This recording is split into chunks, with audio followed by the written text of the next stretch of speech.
Hello everyone, welcome to this channel. NEP की पढ़ाई में बहुत बहुत स्वागत है। आज हम बात करने वाले हैं क्लास 9 के मैथ्स के इंपॉर्टेंट टॉपिक्स के बारे में। जी हाँ, बहुत सारे बच्चे जो है मैथ्स से डर लगता है, उनको मैथ्स में बहुत वीक होते हैं, तो वो इंपॉर्टेंट क्वेश्चन करके चले जाएंगे तो डेफिनेटली वो बहुत अच्छे मार्क्स स्कोर कर पाएंगे। और जिनको लगता है कि उन लोगों का कंपार्टमेंट आ गया है और उन्हें पेपर क्रैक करना है, तो वो इंपॉर्टेंट टॉपिक ज़रूर से ज़रूर करके जाएं, क्योंकि प्राइवेट स्कूल हो चाहे गवर्नमेंट स्कूल हो, इंपॉर्टेंट क्वेश्चन ज़रूर से ज़रूर आएंगे आप लोगों के। ठीक है, और ये मेरा खुद का एक्सपीरियंस है काफ़ी सालों का, और मैंने काफ़ी सारे क्वेश्चन पेपर अलग अलग स्कूल के एनालाइज किए हैं, उसके बाद ही आप लोगों को ये मैं बता रही हूँ। ठीक है, तो ये बिल्कुल लेटेस्ट वाली बुक है, ठीक है, जिससे मैं ये वीडियो आप लोगों के लिए बना रही हूँ। हमारे टोटल चैप्टर इस बार कितने हैं? 12 चैप्टर हैं टोटल। ठीक है, फर्स्ट हमारा नंबर सिस्टम है, सेकंड पॉलिनोमियल्स है, third coordinate geometry, fourth linear equation in two variable, fifth है हमारा इंट्रोडक्शन टू यूक्लिड ज्योमेट्री। ये 2022 का बिल्कुल लेटेस्ट अपडेट है। ठीक है, अगर आप लोग पुरानी बुक से पढ़ रहे हैं तो बहुत सारे जो क्वेश्चंस हैं एक्सरसाइज के वो भी डिलीट हुए हैं, तो वो भी एक बार देख लेना। एग्जाम्पल डिलीट हो गया, एक्सरसाइज भी डिलीट हो गए, चैप्टर भी डिलीट हो गया। ठीक है, चैप्टर 6 कौन सा है? तो चैप्टर 6 है हमारा lines and angle. I hope आपको दिख रहा होगा। उसके बाद अगर बात करें ट्राइंगल्स है, उसके बाद क्वाड्रिलेटरल, 9 चैप्टर हमारा सर्कल है, 10 चैप्टर हीरोइंस फॉर्मूला है, 11 chapter surface area and volume and last chapter 12 है हमारा स्टैटिस्टिक का। ठीक है, प्रोबेबिलिटी हमारा डिलीट हो गया, कंस्ट्रक्शन हमारा डिलीट हो गया, और एरिया और पैरेललोग्राम भी डिलीट हो गया। तो 3 चैप्टर कट गए हैं, टोटल अब 12 चैप्टर पढ़ने हैं। अब बात करते हैं इंपॉर्टेंट क्वेश्चंस के बारे में। ठीक है, तो सबसे पहला चैप्टर जो है वो नंबर सिस्टम का है। इसमें आपको क्या क्या पढ़ना है आप ध्यान से समझ लेना। देखो, अब आपके 20 मार्क्स के एमसीक्यू भी आएंगे, तो क्वेश्चन जो है स्कूल वाले एग्जामिनर जो होते हैं वो कैसे भी बना के पूछ सकते हैं।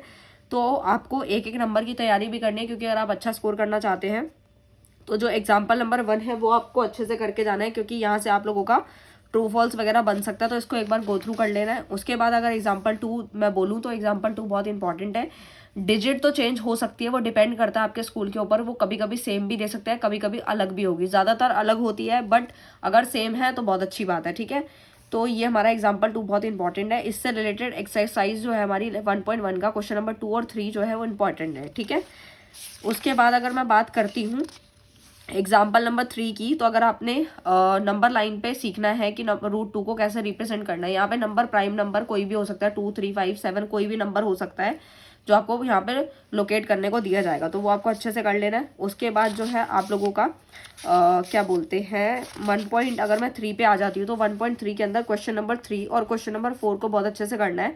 ठीक है, यहाँ से आपके क्वेश्चन ज़रूर से ज़रूर बनते हैं, क्योंकि इससे रिलेटेड एक एग्जाम्पल भी है, जो कि आपका एग्जाम्पल नंबर जो है 6 भी इंपॉर्टेंट है और 7 भी इंपॉर्टेंट है। ठीक है, तो इस तरीके के क्वेश्चन आपके पेपर में ज़्यादातर पूछे जाते हैं। 3 से 4 नंबर का क्वेश्चन आराम से होता ही होता है। ठीक है, अच्छा, उसके बाद जो है आपका क्वेश्चन नंबर 9, यहाँ से आपका 1 नंबर का क्वेश्चन बन सकता है, क्योंकि जो हमारा 9th क्वेश्चन है वहाँ से 1 मार्क्स का क्वेश्चन बनता है कि रैशनल है इरैशनल है। ठीक है, उसके बाद अगर बात करूँ मैं एक्सरसाइज 1.4 की, तो एक्सरसाइज 1.4 के अंदर आपका क्वेश्चन नंबर 4 और क्वेश्चन नंबर 5 बहुत इंपॉर्टेंट है। ठीक है, रैशनलाइज तो आपका इंपॉर्टेंट है ही, जिससे एग्जाम्पल नंबर 17, 18, 19 तीनों दिए गए हैं, डिजिट कोई भी हो सकती है, क्वेश्चन सेम भी हो सकता है। तो रैशनलाइज तो आप अच्छे से करके जाएं, और साथ ही साथ अंडर रूट 9.3 को नंबर लाइन पर रिप्रेजेंट करना, ये काफ़ी बार पेपर में पूछा गया क्वेश्चन है। ठीक है, और रैशनलाइज भी काफ़ी बार पूछा गया है। ठीक है, उसके बाद अगर बात करूँ एक्सरसाइज 1.5 की, तो वो सारी की सारी इंपॉर्टेंट है। इसमें तो कुछ भी पूछा जा सकता है, 1 मार्क्स के लिए बहुत इंपॉर्टेंट है, कुछ भी पूछा जा सकता है। 3 नंबर का तो सवाल नहीं बनता, बट 1 नंबर का बनता है। और उसके बाद आती है summary, which is very very important. यहाँ से तो अगर ये पढ़ के चले गए, जो लोग चाहते हैं कि वो फुल मार्क्स स्कोर करना चाहते हैं, तो वो समरी बिल्कुल ना छोड़ के जाएं, क्योंकि आपको ज़्यादातर 1 मार्क क्वेश्चन समरी से बनते हैं। ठीक है ना, तो ये ज़रूर से ज़रूर करके जाए। और जो आपका 8th पॉइंट है वो तो आपकी RS अग्रवाल से बनेगा, यानी क्वेश्चन बनेगा जिसमें आपको A और B की वैल्यू निकालनी होती है। काफ़ी बार जो है क्वेश्चन डिफिकल्ट बना के दिया जाता है, वो आपकी RS अग्रवाल RD शर्मा से आप लोग कर सकते हैं, क्योंकि NCERT में ऐसे क्वेश्चन आपको नहीं मिलेंगे। ठीक है, तो वहाँ से करके जाएंगे तो डेफिनेटली आपको पेपर आता होगा। सेकेंड चैप्टर पॉलिनोमियल है, जिसमें से आप लोगों को समरी ज़रूर देख लिया, जिसके अंदर समरी में आपको पॉलिनोमियल्स के बारे में पता चल जाएगा। कोफिशिएंट होगा, 0 पॉलिनोमियल, ये सब तो करके जाना है। 2.1 आपकी 1 मार्क्स के लिए इंपॉर्टेंट है, कुछ भी पूछा जा सकता है, तो इसको ज़रूर करके जाएं। उसके बाद 2.2 में अगर मैं आ जाऊँ तो क्वेश्चन नंबर 3 और 4 बहुत इंपॉर्टेंट है, क्योंकि काफ़ी बार ये पूछा जाता है कि वेरीफाई करना होता है या फिर फाइंड द जीरोज़। तो 4 तो सबसे ज़्यादा इंपॉर्टेंट है, इसको बिल्कुल भी स्किप नहीं कर सकते आप लोग। ठीक है, उसके बाद 2.3 की बात करूँ तो यहाँ से आपका फैक्टराइज पूछा जाता है काफ़ी बार। ठीक है, वैसे क्लास 8th में भी आप लोग ये पढ़ चुके हैं फैक्टराइज वगैरह, लेकिन इतना ज़्यादा नहीं पढ़ा होगा आप लोगों ने, लेकिन फोर्थ और फिफ्थ क्वेश्चन और थर्ड क्वेश्चन बहुत ही इंपॉर्टेंट। लेकिन सबसे ज़्यादा इंपॉर्टेंट अगर मैं बात करूँ तो फोर्थ क्वेश्चन है। बाकी स्कूल पे डिपेंड करता है, अगर वो पेपर थोड़ा सा टफ बनाते हैं तो वो क्वेश्चन नंबर 5 डालेंगे, अगर पेपर को आसान बनाए तो क्वेश्चन नंबर 4 डालेंगे। दोनों ही फैक्टराइज है, बट डिजिट का फर्क है, ठीक है, टर्म्स का फर्क है। उसके बाद अगर बात करूँ 2.5 की, वो तो सारी की सारी करके जानी है, बिल्कुल छोड़ के मत जाना, क्योंकि बहुत ज़्यादा इंपॉर्टेंट है। लेकिन उनको लगता है जिन बच्चों को कि वो पूरी एक्सरसाइज नहीं कर सकते हैं 2.4 को, तो वो क्वेश्चन नंबर 2 को बहुत अच्छे से करके जाएं, डिजिट चेंज हो सकती है, ठीक है। ज़्यादातर फर्स्ट वाला भी काफ़ी बार पूछा गया, थर्ड वाला भी पूछा जाता है, और क्वेश्चन नंबर 4 में से फोर्थ वाला पार्ट हो गया, थर्ड वाला पार्ट हो गया, इस तरीके से पूछा जाता है। प्लस माइनस इधर उधर करते थे, बाकी डिजिट वो लोग सेम भी रख देते हैं कभी कोई। क्वेश्चन नंबर 5 फैक्टराइज फिर से बहुत इंपॉर्टेंट है।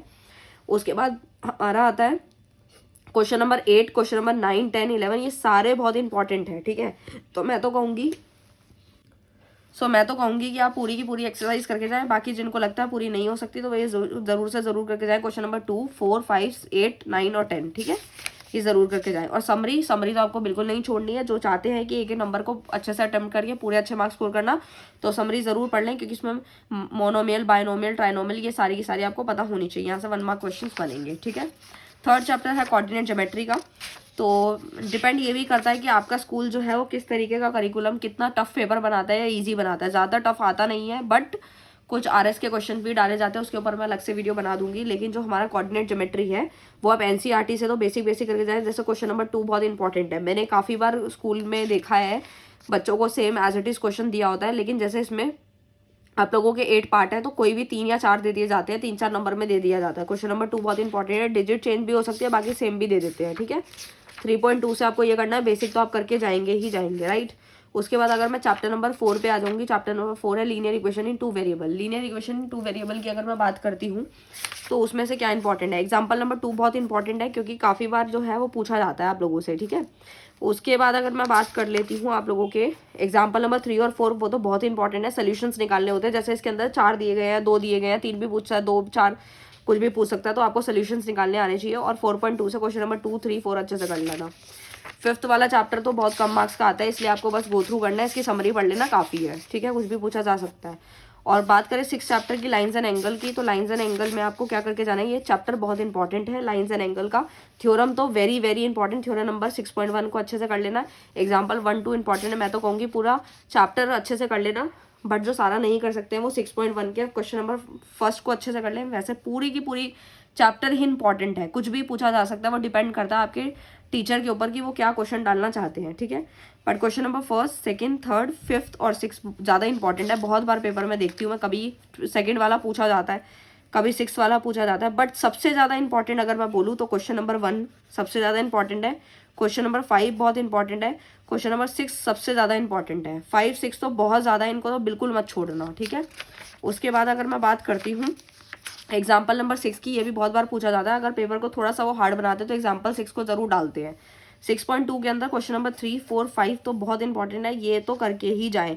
और कभी कभार होता है कुछ स्कूल्स वाले फर्स्ट भी डाल देते हैं, ठीक है, पर देख लेना 3, 4, 5 ज़्यादा इंपॉर्टेंट है, ठीक है। अब देख लो कितना सारा बर्डन आप लोगों का कम हो गया। ट्राइंगल्स वाला चैप्टर तो पूरा इंपॉर्टेंट है, यानी कि थ्योरम वगैरह भी अगर ने कर ली है और आपको लगता है कॉन्ग्रुएंसी सीपीसीटी पता है तो भी आपका काम हो जाएगा, ठीक है ना। 7.1 से आपको ऑल एक्सरसाइज जो है पूरी करके जानी है, क्योंकि ज़्यादा पूछी गई है। लेकिन सबसे ज़्यादा जो इंपॉर्टेंट क्वेश्चन है वो क्वेश्चन नंबर 2 आपसे ज़्यादा बार पूछा जाता है। क्वेश्चन नंबर 3 भी बहुत पूछा जाता है, और साथ ही साथ 4th भी पूछा गया क्वेश्चन है, ये सबसे ज़्यादा इंपॉर्टेंट है। बाकी तो पूरी एक्सरसाइज करके ही जाना। 6, 7 भी बहुत ज़्यादा इंपॉर्टेंट है, वेरी वेरी इंपॉर्टेंट, इनको बिल्कुल स्किप ना करें। 7.2 भी बहुत इंपॉर्टेंट है, कॉन्ग्रुएंसी वाली है। 7.3 बहुत इंपॉर्टेंट है। एग्जाम्पल 6 बहुत इंपॉर्टेंट है। 7.2 से क्वेश्चन नंबर फर्स्ट एक बार देख लें, 3, 4, 5, 6, 7, 8 सारा ही देख लें, क्योंकि इसमें आप स्किप ना करें तो ही अच्छा रहेगा, राइट। उसके बाद अगर मैं एग्जाम्पल 8 की बात करूँ, वो भी एक बार गो थ्रू कर लें, ठीक है। 7.3 भी सारी इंपॉर्टेंट है, इसमें मैंने कुछ भी जो है नहीं काटा, क्योंकि एग्जामिनर पे डिपेंड करता है। अगर मान लीजिए मैं एक क्वेश्चन दे दूँ और वो ना है तो बात बिगड़ सकती है, क्योंकि क्लास 9th है, टीचर के हाथ में है, इसीलिए आप करके जाएं, रिस्क बिल्कुल भी ना लें, राइट। फिर आता है क्वाड्रिलेटरल्स। क्वाड्रिलेटरल्स की अगर मैं बात करूँ तो क्वाड्रिलेटरल जो चैप्टर है हमारा बेसिकली, वो उसमें क्या पूछा जाएगा, तो क्वाड्रिलेटरल में सबसे पहले तो थ्योरम पहली वाली 8.1 वेरी वेरी इंपॉर्टेंट, इसको बिल्कुल ना छोड़ें। और थ्योरम नंबर 8.3 भी रीड करें। थ्योरम तो सारी पढ़नी है, वो तो बिल्कुल नहीं छोड़नी। Example number 1 very very important, 100%, काफ़ी बार पूछा गया क्वेश्चन है, ठीक है। उसके बाद एग्जाम्पल 4 बहुत इंपॉर्टेंट है, ठीक है, ये बिल्कुल लेटेस्ट बुक से मैं आप लोगों को बता रही हूँ। 8.1 का जो हमारा क्वेश्चन है, सारी एक्सरसाइज इंपॉर्टेंट है। क्वेश्चन नंबर 1 2 3 4 सारा करके जाना है, क्योंकि वो डिपेंड करता है एग्जामिनर पे वो कौन सा वाला क्वेश्चन डालने वाला है। बट 5 वाला क्वेश्चन बहुत इंपॉर्टेंट है और 2 3 वाले बहुत ज़्यादा इंपॉर्टेंट है। उसके बाद 8.2 में क्वेश्चन नंबर फर्स्ट 100% इंपॉर्टेंट है, इससे ज़रूर से कर ले। फर्स्ट सेकंड पार्ट भी कभी कभी पूछ लेता है और कभी कभी तीनों पार्ट पूछ लिए जाते हैं। सेकंड, थर्ड और फिफ्थ और six question which is very very important, 2 he exercise है। उसके बाद आता है सर्कल, हमारा चैप्टर नंबर 9 है। 9.1 थ्योरम वेरी वेरी इंपॉर्टेंट, इसको बिल्कुल स्किप ना करें। उसके बाद अगर बात करूँ, ये तो हमारा थ्योरम से ही आप लोगों का क्लियर हो जाएगा, 9.1 हो गया। 9.2 में क्वेश्चन नंबर 5, ये तो इतना ज़्यादा इंपॉर्टेंट है। 5 6 तो बहुत बार पूछा जाता है, कभी कभी नाम चेंज कर देते हैं, कभी कभी सेम नेम दे देते हैं, डिजिट भी हो सकती है चेंज हो जाए, बट ज़्यादातर वो यही उठा के दे देते हैं। 9.7 तो वेरी वेरी इंपॉर्टेंट, 100% मार्क करें।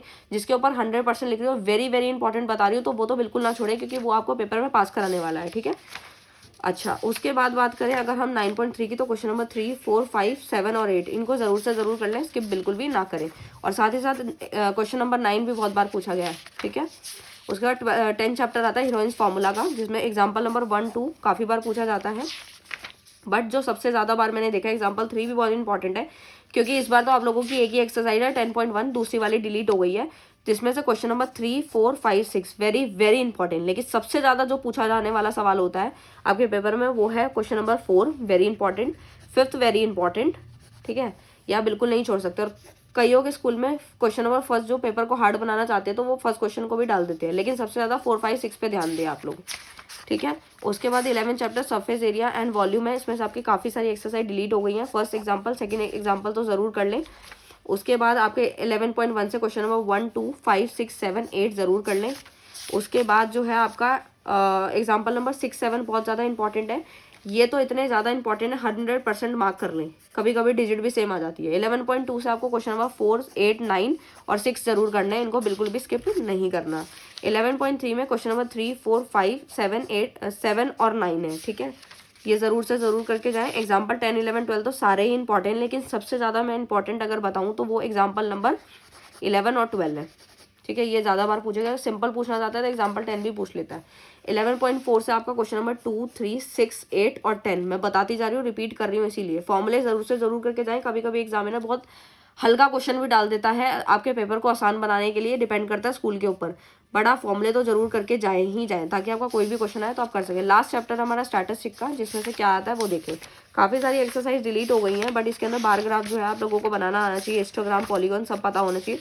12.1 तो आप करके ही जाएं, क्योंकि इसमें ज़्यादा क्वेश्चन नहीं है, देखो सिर्फ एक ही एक्सरसाइज है, 9 क्वेश्चन है, ज़रूर कर लें, क्योंकि जो चैप्टर इस बार डिलीट हुए हैं तो मेजर चांस है कि यहाँ से क्वेश्चन बन जाएगा आप लोगों का स्टैटिस्टिक्स का, तो यहाँ से ज़रूर करके जाएं, पूरी एक्सरसाइज करके ही जाएं, इसको स्किप बिल्कुल भी ना करें। यहाँ तो कुछ भी पूछ सकता है, डिजिट भी चेंज हो सकती है, ठीक है ना। तो मैंने आपको सारे के सारे इंपॉर्टेंट क्वेश्चंस बता दी हैं। सो मुझे लगता है वीडियो आपको इन्फॉर्मेटिव लगा हो, अगर अच्छा लगे तो प्लीज़ लाइक करें, शेयर करें, कमेंट्स करें, और मिलते हैं नेक्स्ट वीडियो में नेक्स्ट टॉपिक का। Thank you so much.